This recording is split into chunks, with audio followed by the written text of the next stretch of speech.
کیوں؟ اس لیے کہ دینی تعارف رکھتے ہیں. آپ نے وہ دعویٰ ہی نہیں کرنا تھا یہاں تے چٹی چادر لا دے نا کڑیے تے پین فقیراں دی لوئی چٹی چادر تے پھر داغ لگیندا ہی تے لوئی نو داغ نہ کوئی. جب آپ کا دعویٰ ہے کہ ہم نے کام کرنا ہے اور بڑی اوپر والی سطح پہ کرنا ہے تو پھر آپ آرام ڈھونڈتے پھریں, پھر آپ قرار ڈھونڈتے پھریں. تو یہ تو دو باتیں ہو گئی.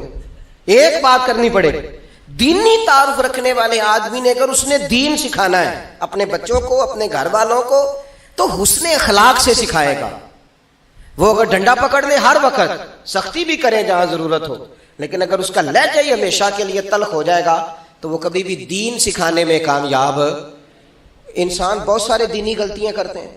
میں بہت سارے لوگوں کو دیکھتا ہوں وہ اس طرح تنقید کر رہے ہوتے ہیں جیسے انہوں نے پہلے اسے پورا درس نظامی پڑھایا ہے, اصول پڑھائے ہیں, تو اب غلطی کر رہا ہے تو تنقید کر رہے ہیں. بھائی عام آدمی ہے, اس سے غلطی ہوگی.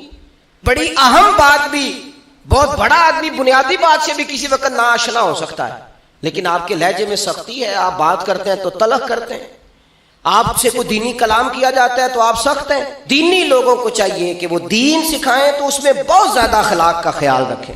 غلطیاں کریں گے لوگ. اگر آپ عالم ہیں اور آپ کے پاس کوئی دینی معلومات ہیں تو پھر آپ کو اس کی خوبصورتی کا بھی پتہ ہونا چاہیے. آپ نے حضرت معاویہ بن حکم رضی اللہ تعالیٰ عنہ کہتے ہیں میں نے حضور کی مسجد شریف میں نماز پڑھی تو ایک شخص کو نا چھینک آئی, یہ بھی بخاری مسلم میں موجود. تو میں نے نماز میں کہہ دیا یرحمک اللہ, یہ چھینک آنے کا جواب ہوتا ہے, میں نے یہ نماز میں کہہ دیا. تو بہت سارے لوگ مجھے گھورنے لگ گئے, کچھ نے اپنے ہاتھ بھی مارے زانوں پر کہ یہ کیا کر رہے ہو, نماز میں بول رہے ہو. فرماتے ہیں نماز مکمل ہوئی اور یہ لفظ ہے حضرت معاویہ بن حکم رضی اللہ تعالیٰ عنہ کے, فرمانے لگے قسم اللہ کی میں نے حضور سے بہتر سمجھانے والا نہ پہلے کبھی دیکھا ہے نہ بعد میں کبھی دیکھا ہے. فرماتے ہیں نہ حضور نے مجھے مارا نہ ڈانٹا, بلکہ جس طرح ایک بچے کو گویا ٹریٹ کیا جاتا ہے, سمجھایا جاتا ہے. حضور فرمانے لگے اللہ کے بندے نماز میں کوئی اور بات نہیں کرنی چاہیے, صرف اللہ کی تسبیح پڑھنی چاہیے, اس کے اسماء کا ذکر کرنا چاہیے یا قرآن پاک پڑھنا چاہیے. نماز میں کوئی اور کلام کرنے کی اجازت نہیں ہے.